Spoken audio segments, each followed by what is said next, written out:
नमस्कार, live news 24x7 में आपका स्वागत है। मैं हूं आरिफ राजू। आइए आपको दिखाते हैं प्रयागराज की कुछ खबरें स्पीड न्यूज। संगम नगरी प्रयागराज में लगने वाले महाकुंभ 2025 को लेकर सभी विभागों ने तैयारी तेज कर दी है। तो रेलवे ने अपनी तैयारी को लेकर आज डीआरएम प्रयागराज हिमांशु बडौनी ने प्रेस कॉन्फ्रेंस कर इसकी जानकारी दी। रेलवे की कई योजनाओं के बारे में बताते हुए कहा कि महाकुंभ 2025 में श्रद्धालुओं की सुविधा के लिए टोल फ्री नंबर जारी किया है, जो 24 घंटे काम करेगा। प्रयागराज रेलवे के डीआरएम ने यह भी बताया है कि महाकुंभ के दौरान आने वाले श्रद्धालुओं को मोबाइल द्वारा रेलवे टिकट सुविधा का लाभ भी मिल सकेगा। देखिए, ये जो आज की हम लोगों ने प्रेस वार्ता बुलाई है, ये एक स्टार्ट इंफॉर्मेशन एंड कम्युनिकेशन के दृष्टिकोण से प्रेस वार्ता थी, जिसके फॉलो अप में भी बहुत सारी प्रेस वार्ताएं होंगी। हम लोग ये चाहते हैं कि जो इस बार श्रद्धालु आए वो वेल इन्फॉर्म्ड रहें और उनको किसी भी प्रकार की रेलवे की तरफ से या मेले को जो भी वो घूमना चाहते हैं उसमें कोई भी समस्या ना आए। तो उसी के क्रम में ये पहली प्रेस वार्ता बुलाई गई है, जिसमें हम लोगों ने आप लोगों को पूरी जानकारी दी है कि रेलवे ने किस प्रकार से मेले के लिए वृहद तैयारी की है। ये जो मेला क्षेत्र है, इसमें 3 रेलवे और 3 डिविजन्स मिलते हैं, प्रयागराज मंडल, लखनऊ मंडल और वाराणसी मंडल। नॉर्थ सेंट्रल रेलवे, उत्तर रेलवे और नॉर्थ ईस्टर्न रेलवे के पार्ट हैं। तो इन सब तीनों रेलवेज ने आपसी सामंजस्य जो बनाने का कार्य है वो प्रयागराज मंडल को सौंपा गया है और नॉर्थ सेंट्रल रेलवे उसकी नोडल रेलवे एजेंसी है। रेलवे ने जो कार्य किए हैं वो बहुत वृहद रूप से किए गए हैं और इनकी प्लानिंग लगभग 3 वर्ष पहले शुरू हो गई थी। तभी हम लोग इस लेवल पर पहुंच पाए हैं कि आज हम बहुत कॉन्फिडेंट हैं कि मेला बहुत अच्छे तरीके से हम लोग संपन्न कर पाएंगे। इसके जो डिफरेंट इंग्रेडिएंट्स उनके बारे में मैं आपको थोड़ी जानकारी दे दूं। इसमें सबसे पहले जो डेवलपमेंट किए गए हैं वो इंफ्रास्ट्रक्चर के डेवलपमेंट के ऊपर जोर दिया गया। इंफ्रास्ट्रक्चर का डेवलपमेंट 3 पार्ट में लिया गया। सबसे पहले तो road over bridges, road under bridges, 21 road over under bridges का प्लानिंग की गई, जिससे कि लेवल क्रॉसिंग से एलिमिनेट हो जाए, जिससे रेलवे का जो ट्रैफिक है वो सुचारू रूप से चले, सीमलेसली चले।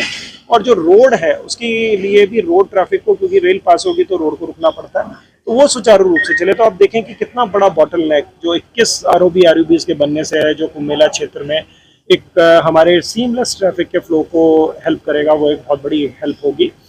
ये सारे के सारे हम लोगों का लक्ष्य है कि मोस्टली तो नवंबर तक पूरे हो जाएंगे, लेकिन 1-2 बचेंगे तो वो भी दिसंबर तक पूरे हो जाएंगे। जिसमें बहुत बड़ी अचीवमेंट इस बार जो बेगम बाजार पुल है, जिसमें मल्टी डिसिप्लिनरी हम लोगों को चैलेंजेस थे, वो सारे सॉल्व कर लिए गए हैं।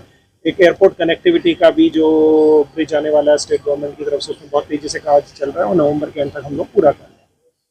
उसके बाद यदि बात करें हम लोग रेलवे की कैपेसिटी के एनहांसमेंट की, तो रेलवे की कैपेसिटी के एनहांसमेंट में लगभग 3 से 4 हजार करोड़ रुपए का खर्चा किया जा रहा है या किया गया है, जिसमें बेसिकली लाइन कैपेसिटी को बढ़ाने के कार्य मेनली हैं। जो कि जैसे आप देखेंगे जो एनईआर वाला ट्रैक जाता है उसकी डबलिंग है, नॉर्दर्न रेलवे वाला ट्रैक जाता है उसकी डबलिंग है, तो जिससे हमारी लाइन कैपेसिटी बहुत ज़्यादा बढ़ती है। उससे पहले आप देखेंगे तो ईडीएफसी की कमीशनिंग ऑलरेडी हो चुकी है, उसको हुए हुए लगभग 1 साल हो चुका है।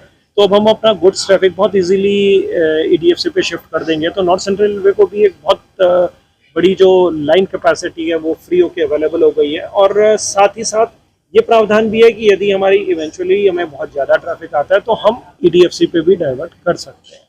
तीसरी चीज़ है पैसेंजर अम्यूनिटी से रिलेटेड चीज़, जिसमें सबसे पहली प्लानिंग का पार्ट था कि जो हमारा जो इंटरनल मूवमेंट हो, एक्सटर्नल मूवमेंट हो, जिसमें बहुत क्लोज कोऑर्डिनेशन स्टेट के साथ चाहिए। इस बार हमें बहुत खुशी है कि हमने लगभग 2 सालों से लगातार कमिश्नर साहब और हमारे स्तर पर रेगुलर 3 महीने में एक बार मीटिंग होती है, जो कि डॉक्यूमेंटेड मिनटेड मीटिंग होती है।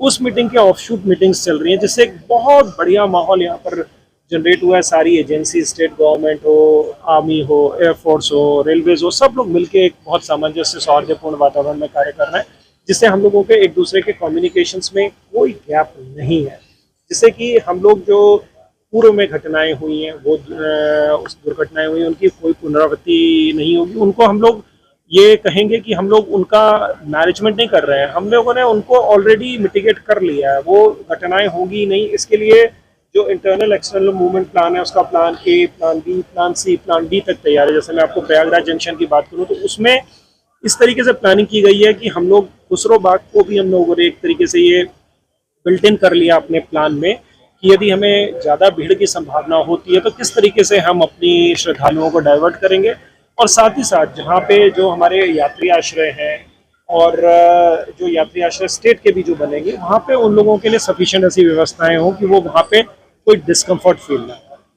तो ये थी जो चीज़ें थी मैं बताना चाहता था। साथ ही मैं आप लोगों से अनुरोध करूँगा कि जिस तरीके से हमने टोल फ्री नंबर की बात की है या एक बुकलेट जो बनाई है जो हम लोगों ने आप लोगों के साथ आज साझा की शेयर की है, वो जनता तक सही इन्फॉर्मेशन उन तक डिसमिनेट हो और सही इन्फॉर्मेशन उन्हें पता लगे, जिससे कि उन लोगों को कन्फ्यूजन ना रहे और वो कुंभ के आकर अमृत का पान कर सकें और खुश रहें। सर, सिक्योरिटी और क्राउड मैनेजमेंट की बात की जाए तो क्या यही आप लोग फर्स्ट टाइम जो है देखिए जो इस पर आपने जैसे आपको जानकारी दी गई है कि बहुत ज़्यादा व्यवस्था है सुरक्षा और संरक्षा को लेकर के, हम लोग बहुत सजग हैं और इसमें different agencies including NDRF, SDRF, ये सारी एजेंसीज मिली हैं। और जो हम लोगों का disaster management and mitigation plan है वो एक बेहद एक डॉक्यूमेंट भी है, उसको पूरा डॉक्यूमेंट भी किया गया है और डिफरेंट स्टेक होल्डर से व्यूज़ लेने के बाद तैयार किया गया है।